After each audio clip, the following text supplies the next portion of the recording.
Morning learned his name and would not stop calling it. Kevin woke before the sun most days, because the minutes before light were the only ones that didn't ask him questions. The room was cool then, the shutters banded with grey, the dog tag lying cold against his sternum like a coin on a closed eye. He would lie still and count the breaths until the first bird scratched a silence open. On the 9th breath, or the 15th, he would turn his face to the empty half of the bed and press his palm flat to the sheet, as if the warmth might be hiding just beneath the cotton, waiting to be coaxed out. It never was, but the ritual steadied him. He kept the house the way it liked to be kept, which was, he suspected, the way Dito had liked it, water fetched before the heat set its teeth in the day. Floors swept until the boards showed their old scars plainly. The kettle rinsed twice so the tea never tasted of last night. He learned how many steps it took to cross the kitchen without looking 12 and which plank would complain when he did, and how the door would settle back into its frame with a sigh if he closed it with his forearm instead of his hand. Small obedience to small certainties. On the porch, the mango tree threw a ragged shade across the yard. He had watered it when Dito was here, because Dito loved the way the fruit came in like little suns. He watered it now, because the corners of his days needed anchoring. He spoke aloud to it sometimes, the way he had seen old men do with dying radios. Grow, he told it, and the leaves replied with a private shimmer. The hose caught the light and turned it to a string of broken glass. If he aimed just right, the spray lifted into a pale arch, nothing like a river, but enough to wake the memory of one. It was always the memory that did him in. He went to market every other morning. The path was the same path, the dust the same dust, but the village wore a different face, tired at the edges, eyes a little longer on him than before. He learned how to accept the careful questions, any news, without opening anything that would spill. He learned how to smile without offering hope he could not afford. The fruit seller saved him the good mangoes and never asked for the extra coin. The boy with the kite grew shy of him, as if grief were a fever you could catch by standing too close. Kevin never corrected them, let them keep their distance. He had none to give. Sometimes, on the way back, he would hear boots only. They were his own sandals on gravel, throwing up the hollow echo of a sound he taught himself to love. Sometimes a cartwheel would snag a rut and thump, and his heart would thrill to it. Dito. Surely, the cart, the gate, until the moment passed and the thump proved to belong to another man's errand. Hope was a muscle. When it cramped, it made the whole body flinch. He kept Dito's shirt folded on the chair by the window. He didn't touch it every morning. He told himself he would not build a shrine out of his life. But on certain days when the air carried the metallic edge of far-off rain, or when a hawk cut the sky on a clean line, he could not keep his hands away. He would lift the shirt and bring it to his face, not to cry into, but to breathe through, as one breathes through cloth when smoke is thick. Afterward, he would refold it carefully, smoothing the shoulders as if the fabric had bones. The letters few, spaced like stones across a river you could not see, lived in a shallow tin box under the bed. He knew the order by heart, the stampings, the curls of the ink where the pen caught. He did not read them every time he lifted the lid. He counted them. Numbers obeyed in a way that words did not. When the count did not change, he told himself, mail travels with weather, weather travels with luck. On the days the box grew heavier in his hands, he put it down and went out to split kindling until his palms flared with tiny pains and the world thinned to the cleanness of work. Afternoons, the house turned quiet as a held breath. Cicadas drilled the heat. A fly made the same mistake against the same window pane until it didn't. In that animal hush, Kevin wrote, not always letters, sometimes lists of things to mend, of herbs to buy, of plums to dry if the market woman still had them. Sometimes he copied out a sentence from a book with a blunt pencil until the sentence surrendered its shape and became a chant. Sometimes he wrote Dito's name alone, slowly, so the curve of the D carried the weight of a door, the T like a nailed beam across it, the O a small dark room that saved what it could. When the sun slid and pulled the color out of the yard, Kevin lit the lamp and sat on the top step with his knees drawn up. That was the hour when the world looked most like a promise, the fields blued to tin, the smoke from other kitchens laying itself down in even bands, the first star stitching a bright pin through the seam of the sky. He would hold the dog tag in one hand, the chain draped across the knuckles of the other, like fishing line. He would place the metal flat against his tongue, not always just to remember the taste. Rainwater, coin, the old smear of oil no washing could quite lift. Neighbors passed and gave him their soft, held smiles. He lifted a hand in return. He learned how to be seen and not examined. It was a kind of soldiering he had not expected to master. At night, the bed's other half cooled fast. He learned to arrange the blanket so that the extra fabric did not whisper against his calves and wake the part of him. Trained to interpret touch, he learned which dreams were traps. The door latch, the weariness in Dito's eyes melting to relief, and how to climb out of them before morning burned his hands. On the worst nights, he left the shutters open and let the cricket's drill sound through the room until the noise braided tight enough to pin his mind to it. He spoke to Ditto in the rooms they had made together, not the way he had at first, pleading, bargaining, but the way you speak to a traveler who has not sent a date. "I repaired the gate," he'd say, passing through the yard. "The latch sticks less if you lift on the left." Or, folding a towel, "The soap from the market is too sharp. I'll go back to the old woman."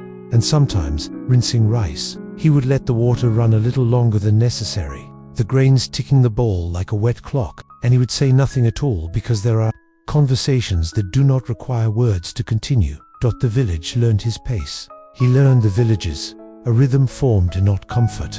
Not yet, but something adjacent to it.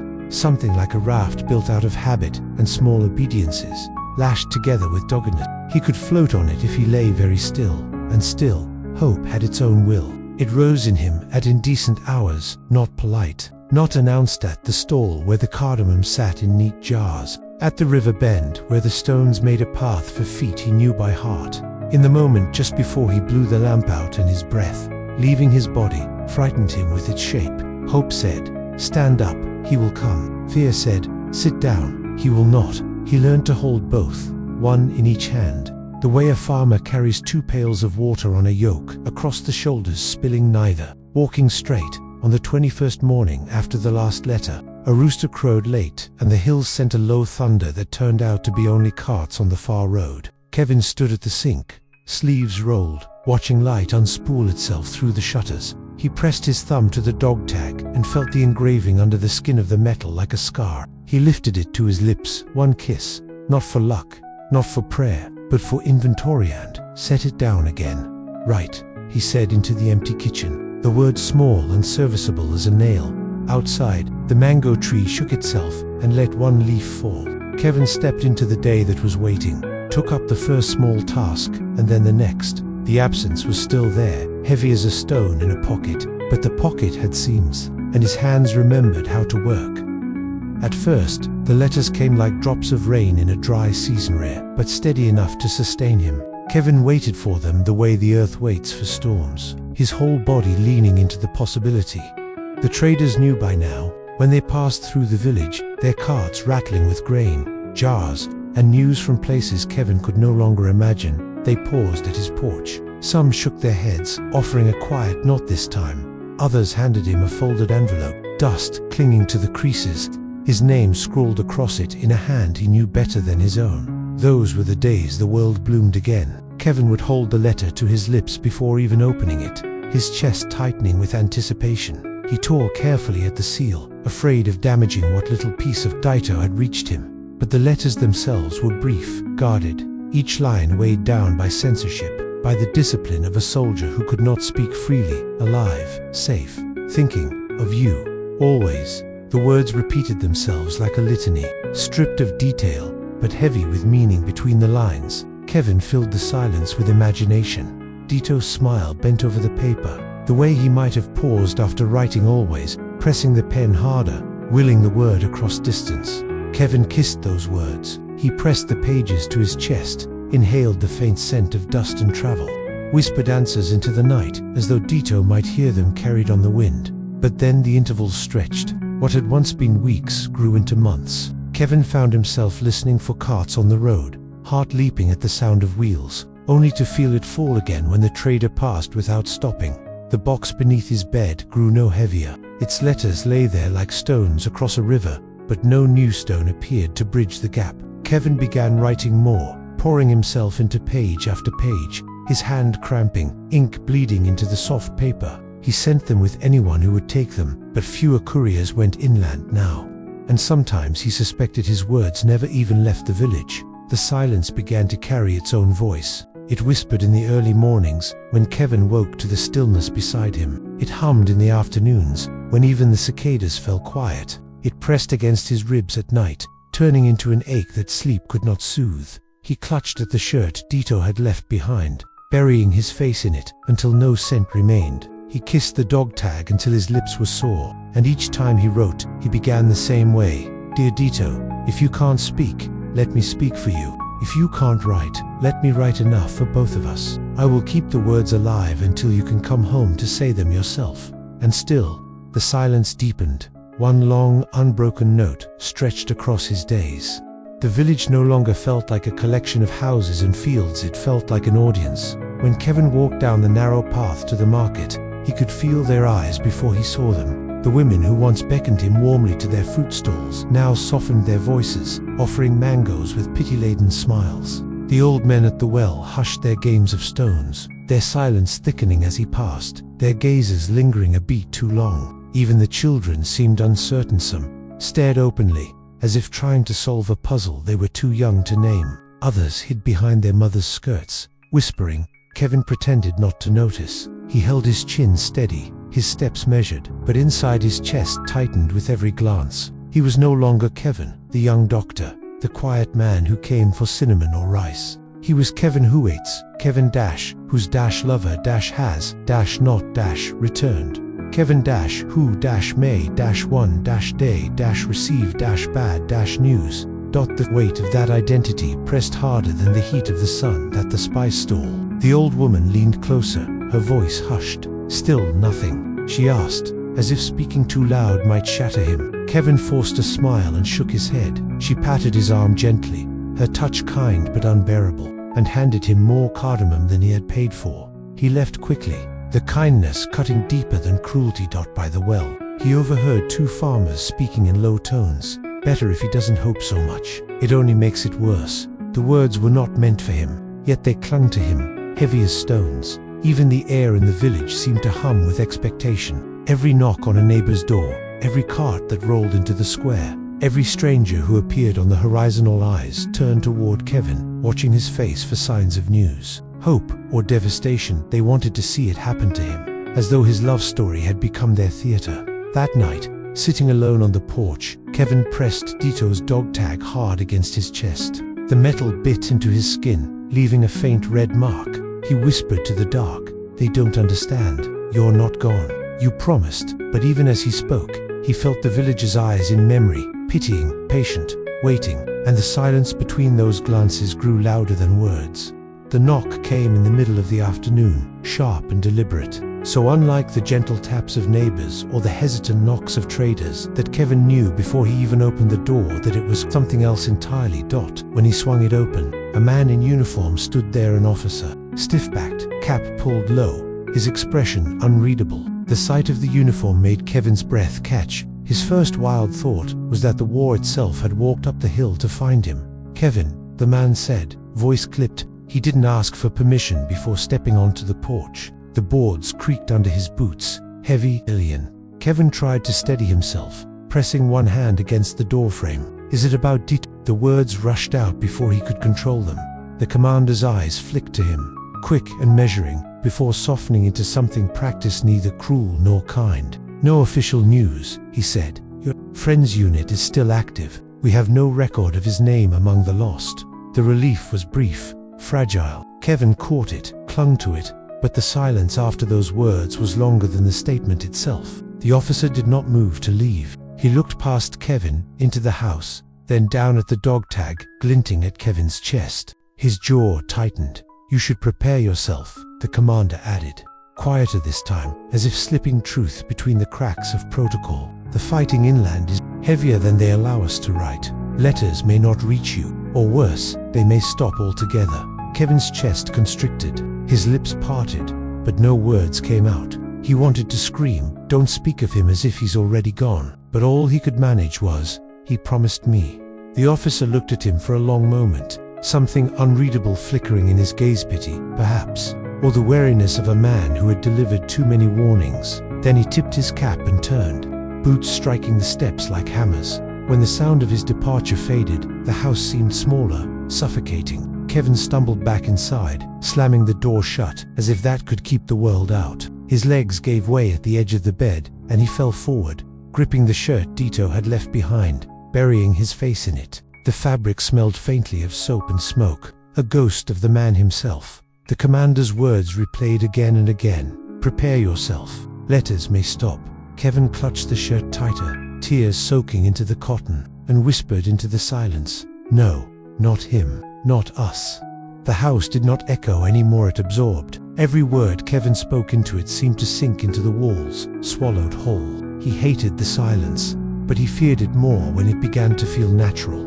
4 days after the commander's visit, Kevin tried to carry on with the small rituals. He swept, watered the mango tree, wrote short notes to Ditto, as if the post might still carry them. But the silence pressed harder with each hour, until finally something in him snapped. It was a night heavy with heat, the shutters opened to let in a useless breeze. Kevin sat at the desk, the lamp throwing weak light across empty pages. His hands trembled over the pen, then began to move in a frantic scrawl. "Dito, I hate this silence. I hate that they make you speak in clipped words, that they steal your voice from me. Do you dream of me like I dream of you? Do you still wake with my name in your mouth? Or has the noise around you drowned me out? I don't know how to be patient anymore. I don't know how to breathe without you here." He stopped only when his vision blurred. He tore the page out, crumpled it, then wrote again. "If you die, I'll never forgive you. If you live and never come back, I'll never forgive you. Either way, I'll keep waiting. Do you hear me? Waiting is all I know how to do." The pen scratched until his hand cramped, ink blotting where his grip faltered. Sheets of paper piled on the desk, some folded neatly, others ripped.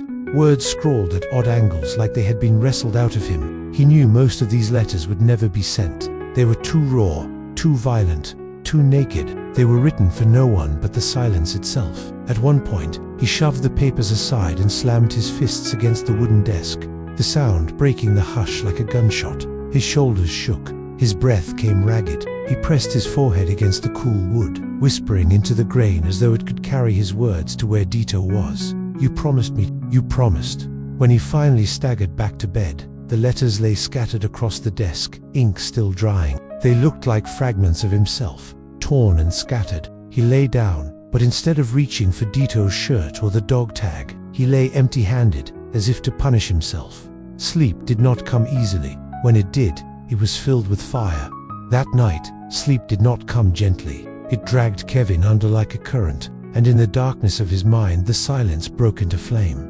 He dreamt of Ditto, not the tender version who came home with mud on his boots and a smile tucked into his weariness, but the soldier helmet tilted, rifle clutched, eyes sharp and shadowed. The world around him burned, palm fronds curled black in the heat. Smoke climbed the sky like an endless wall. Kevin stood on the edge of it, lungs choking, screaming his name. Through the smoke, he saw him. Dito's figure loomed so close, yet unreachable. His uniform streaked with dirt, his hands bleeding from the weapon's recoil. Their eyes locked across the inferno. Kevin stretched out his hand. For a fleeting second, Dito started toward him. Then the ground shook. Fire roared louder, and Dito was swallowed not by smoke this time, but by the silence Kevin feared most. The silence that even in dreams made his chest ache. Kevin woke with a violent start, his body slick with sweat, throat raw as if he had truly been screaming. His sheets were twisted around his legs, his chest heaving like he had run miles. He sat up, pressing the dog tag against his sternum until the edges dug into his skin, forcing him back into the present. But the dream clung to him. His hands shook as he poured water into a cup, the cool liquid spilling over his fingers. He could still feel the phantom heat of the flames, the weight of watching Dito disappear. The image was so vivid, it left him aching as though he had truly lost him. He pressed his forehead to the window frame, the dawn just beginning to grey the sky. "I can't lose you in my dreams too," he whispered. "Don't let the fire take you. Don't let anything take you." But the only answer was the chirr of cicadas rising with the morning, indifferent, relentless. By the end of the week, the whispers in the village grew sharper, no longer vague rumors drifting through the market air. They pressed closer now, carried by voices that didn't care if Kevin heard. That morning, he had gone to the well with his bucket, the sun not yet at its fiercest. Two women drew water ahead of him, their murmurs too hushed to be casual. He caught fragments, an ambush, So many lost. They won't all come back. When he stepped forward, their voices broke like glass. They didn't meet his eyes, only gathered their jars quickly and hurried off down the path. Kevin clenched his jaw, lowering the bucket into the well. The rope groaned, the sound oddly like a sigh. He told himself he would not listen. He would not let rumor hollow him out. But the village did not let him go so easily.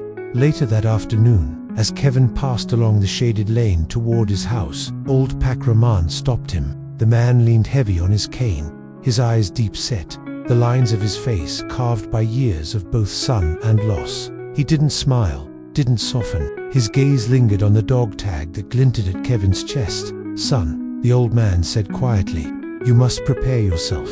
Kevin stiffened. "For what?" "The letters," Pakraman said. "When they slow, when they stop, it usually means only one thing. I've seen too many wives, too many mothers, sit at their porches waiting. The waiting eats them alive." Kevin's pulse roared in his ears. He forced his voice to stay steady. "Ditto isn't gone."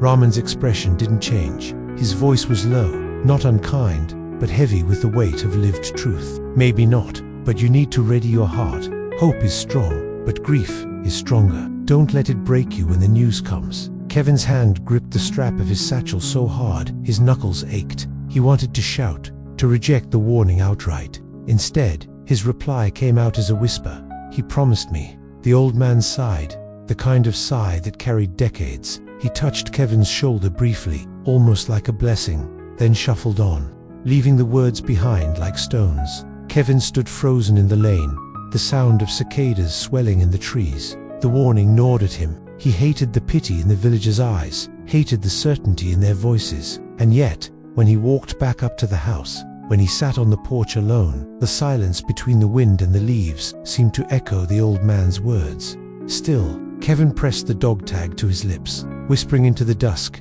"You're alive, you're alive." And he repeated it until the stars came out, as though repetition itself could ward off the weight of rumor.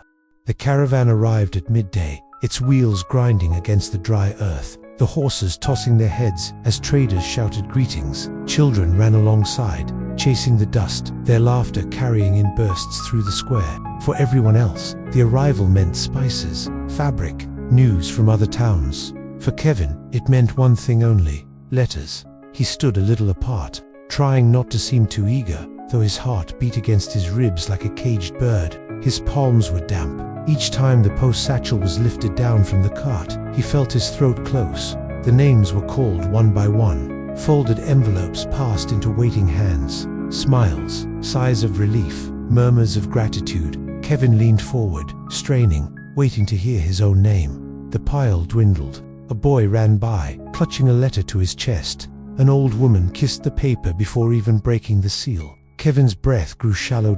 At last, the satchel emptied. No one called for him. Kevin's body went cold. His name had not been spoken. His hands remained empty. He forced himself to stand still, to swallow down the rising wave in his chest. He nodded politely to the trader, who gave him a regretful shake of the head, then turned and walked back toward the path up the hill.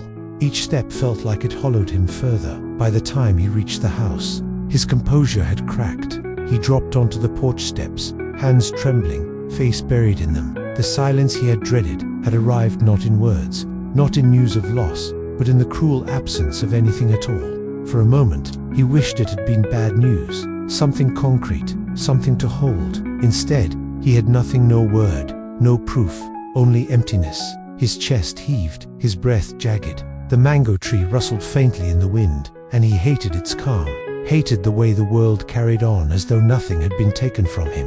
He pulled the dog tag from beneath his shirt, gripping it so tight it left red grooves in his palm. He whispered into the dusk, a plea, a vow, a curse all at once. "Don't you dare leave me in silence. Don't you dare." And when the night fell, he stayed there still alone on the porch, watching the horizon fade, waiting for a letter that had never come. It happened in the blue hour, that fragile space between dusk and night, when the fields turned to shadow and the world blurred at its edges. Kevin was sitting on the porch steps, his hands resting on his knees, the dog tag cool in his palm. He hadn't expected anything. Silence had become his nightly companion, but then he saw it. A lone figure appeared on the road, winding up from the village. Dust clung to the man's uniform, his gait uneven, one shoulder hunched as though carrying a weight too long. The dying light caught on his hair, on the tired slump of his body. For a breathless moment, Kevin's heart lurched too fast, too violent. Dito, he shot to his feet, nearly tripping on the step in his haste. His chest burned with sudden joy, hope unfurling sharp and wild. Every part of him screamed recognition. The height, the broadness of the shoulders, the way the figure leaned forward against the road's incline. Dito, Kevin's voice cracked, raw from disuse and sudden belief. He half ran down the yard, legs trembling with adrenaline, his throat tight. The figure looked up, and the hope shattered. It wasn't Dito. It was another thinner, his face lined, not with familiarity, but with the emptiness of exhaustion. His uniform was torn, mud dried along his sleeves. He slowed as Kevin approached, confusion flickering in his eyes at the man who had called out a stranger's name. Kevin froze mid-step, the air rushing out of him all at once. The silence after his cry was deafening. His hands shook, his vision blurred, not with tears at first, but with the dizziness of hope torn away too quickly. The soldier gave him a tired nod, murmured something just passing through, "Sir," and kept walking. His footsteps faded into the twilight, swallowed by cicadas and the rustling of leaves. Kevin stood rooted to the ground, the ache in his chest hollowing him out. Slowly, he sank to his knees, his fingers gripping the dirt, trembling. The dog tag slipped free from his shirt and swung forward, the metal clinking softly against itself. For the first time, Kevin let the tears fall openly. They carved warm tracks down his cheeks, dripping into the dust. He whispered Dato's name again, but this time it wasn't a call. It was a plea, broken and desperate. The road ahead lay empty, but Kevin kept staring, as if sheer willpower might conjure the figure he longed for. Shadows deepened, stars began to pierce the sky. Still, he knelt there, repeating the name like prayer beads, refusing to let go, even as the night wrapped around him. The letter arrived on a day that looked like any other, sunlight spilling pale across the fields, the air heavy with the scent of earth after rain. Kevin wasn't expecting it anymore. Hope had curled into something brittle inside him, so when a trader trudged up the path, holding out a sealed envelope, Kevin almost didn't move at all. "From inland," the man said simply, before leaving him with it. Kevin's hands trembled as he broke the seal. The paper was stiff, the ink hurried. The handwriting was not Dito's. His chest tightened before he even read the first line. To Kevin, Dito is alive, but missing in action. The words blurred as his vision clouded. He gripped the paper so tightly it creased, his knuckles white. Alive but missing. The contradiction tore through him. Relief and devastation collided, leaving his body shaking. He sank to his knees on the porch, the letter fluttering in his hand. His breath came ragged, his heart slamming against his ribs as though it wanted to tear its way out. For weeks, he had feared the silence meant death, and now, alive, but lost, somewhere unreachable, somewhere unspoken. The dog tag around his neck swung forward, clinking against the paper. Kevin pressed both to his chest, whispering as the tears came freely, "I'll wait, no matter what it takes. I'll wait." The village below carried on, unaware. Children played by the well, women haggled over fruit, men shouted from the fields. But for Kevin, the world had shifted. The waiting was no longer hollow, it was sharp, burning, unbearable. Yet he clung to it, because it was all he had left. As the evening fell, Kevin lit the lamp and sat at the desk. His hand shook as he wrote, but the words came with a strange clarity. "If you can't find your way back, I'll keep the path open. If you're lost, I'll be here until you're found. I won't stop. I won't let silence win." When he finished, he folded the letter and placed it atop the pile of unsent ones. Outside, the stars broke through the clouds, faint but steady. Kevin lifted his face to them, his voice barely more than a breath. "Come back to me, whatever it costs." And though the night gave no answer, the vow settled inside him like iron.